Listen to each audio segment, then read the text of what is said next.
Assalamualaikum warahmatullahi wabarakatuh. Saya Abdurrahman Lasindran dari kelas 2A Manajemen Pendidikan. Di sini saya akan memaparkan makalah saya yang berjudul Konsep Dasar Kebijakan Ruang Lingkup Sumber Daya Manusia, atau juga bisa disebut Human Resources Management, sehingga mampu menerapkan dalam kehidupan dunia kerja di lingkungan pendidikan dan non-pendidikan. Latar belakangnya, SDM sangat penting bagi menentukan dan menggapai suatu tujuan dalam perusahaan. Untuk mempunyai sumber daya yang bagus adalah dengan diusahakan untuk meningkatkan kinerja karyawan secara efektif dan efisien, sehingga perusahaan dapat mencapai tujuan yang ditargetkan dan direncanakan. Rumusan masalah yang pertama, konsep dasar manajemen sumber daya manusia. Yang kedua, mengapa manajemen sumber daya manusia penting bagi manajerial. Yang ketiga, perubahan peran sumber daya manusia. Yang keempat, lingkungan yang berubah. Pertama, konsep dasar manajemen diawali dengan pengertian manajemen. Manajemen adalah cabang ilmu ekonomi yang mempunyai bagian penting untuk mewujudkan suatu organisasi, yang pada dasarnya manajemen membutuhkan interaksi dan komponen organisasi dengan metode yang menggerakkan sumber daya manusia yang sudah ada dan mempunyai objek riset, pendekatan strategi, serta tata cara yang bisa digunakan dalam kelembagaan. Oleh sebab itu, manajemen pada hakikatnya mempunyai keterkaitan dengan berbagai disiplin ilmu yang lain, sehingga dapat memperkembangkan selaku ilmu terapan dalam mengelola organisasi. Gunanya untuk meningkatkan kinerja dan memproduktivitas di banyak kegiatan. Taylor juga mempunyai metode manajemen klasik tersebut menurut Hussain 2009. Dan pada slide ini saya menjelaskan bahwa pengertian manajemen menurut Handoko 2012 memiliki pendapat bahwa manajemen memiliki pengertian sebagai salah satu proses pengorganisasian, perencanaan, pengarahan, serta pengawasan upaya-upaya yang dilakukan dalam organisasi, serta pemanfaatan dari sumber daya yang tersedia supaya bisa memenuhi pencapaian organisasi sebelumnya ditemukan. Maksud saya kepada inti manajemen sumber daya manusia. Manajemen sumber daya manusia adalah suatu bidang manajemen umum seperti manajemen keuangan, manajemen pemasaran, dan manajemen operasi. Manajemen sumber daya manusia merupakan bidang kajian penting dalam organisasi karena permasalahan yang dihadapi organisasi tidak hanya masalah bahan baku, alat kerja, dan produksi atau modal, tetapi juga masalah tenaga kerja atau sumber daya manusia yang notabene merupakan pihak yang menjalankan dan mengelola faktor produksi serta tujuan dari kegiatan produksi itu sendiri. Mengutip dari pernyataan Rifai 2005, keberadaan manajemen sumber daya manusia sangat penting bagi perusahaan dalam mengelola dan mengatur dan menggunakan sumber daya manusia agar dapat berfungsi secara produktif dan efektif dan efisien untuk mencapai tujuan perusahaan. Fungsi-fungsi manajemen sumber daya manusia terbagi menjadi dua, yaitu fungsi manajemen manajerial dan fungsi operasional.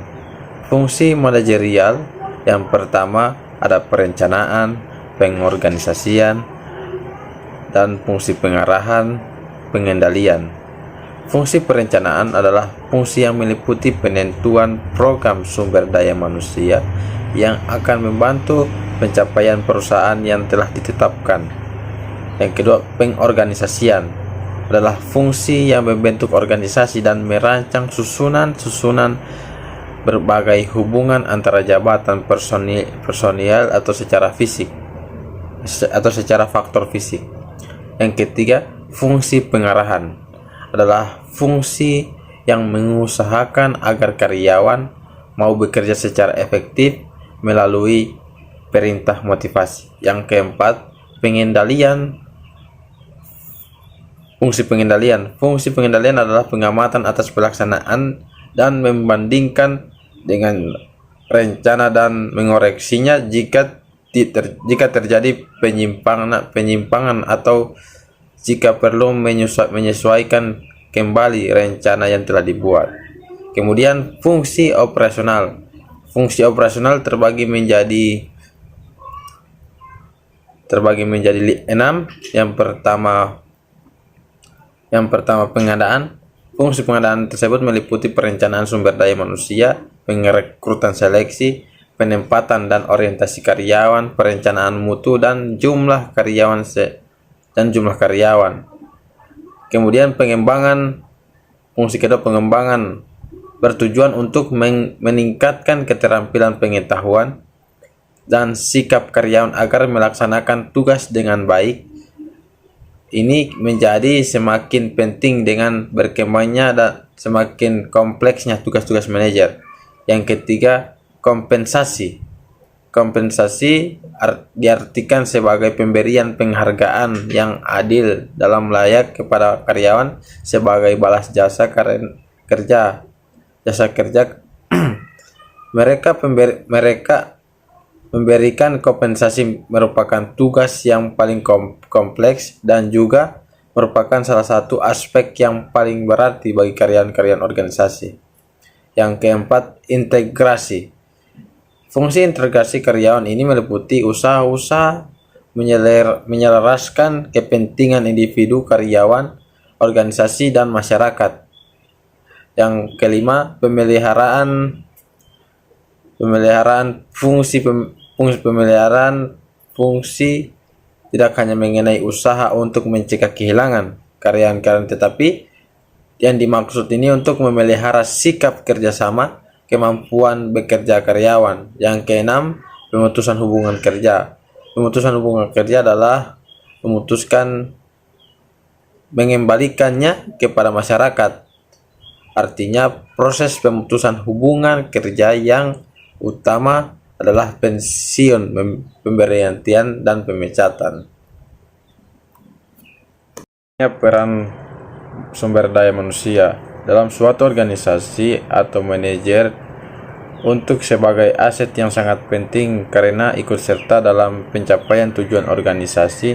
Menurut banyak pihak ingin melakukan penelitian tentang sumber daya manusia sebagai bahan pertimbangan dan merumuskan kebijakan. Manajemen sumber daya manusia lebih merucut ke praktik dengan kebijakan yang diperlukan untuk menjalankan aspek orang dan personil dari jabatan manajemen meliputi pengrekrutan, seleksi, pelatihan, penempatan, dan penilaian. Kemudian perubahan peran manajemen sumber daya manusia.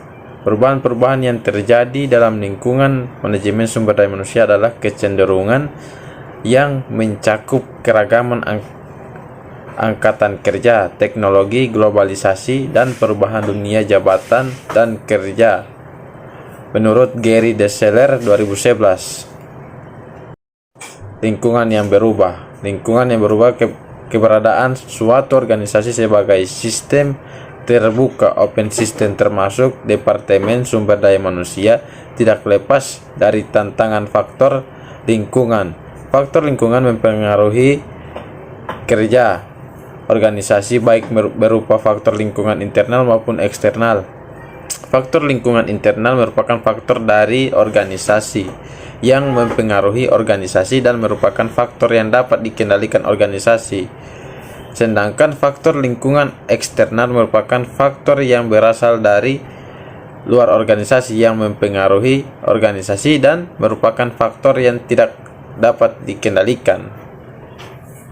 Dari penjelasan sebelumnya, kesimpulannya, Manajemen sumber daya manusia merupakan perencanaan, pengorganisasian, pengkoordinasian, pelaksanaan, dan pengawasan terhadap pengadaan, pengembangan, pemberian balas jasa, pengintegrasian, pemeliharaan, dan pemisahan tenaga kerja dalam rangka mencapai suatu tujuan organisasi. Baik, itu saja presentasi dari saya. Lebih dan kurangnya mohon maaf. Wabillahi taufik walhidayah. Wassalamualaikum warahmatullahi wabarakatuh.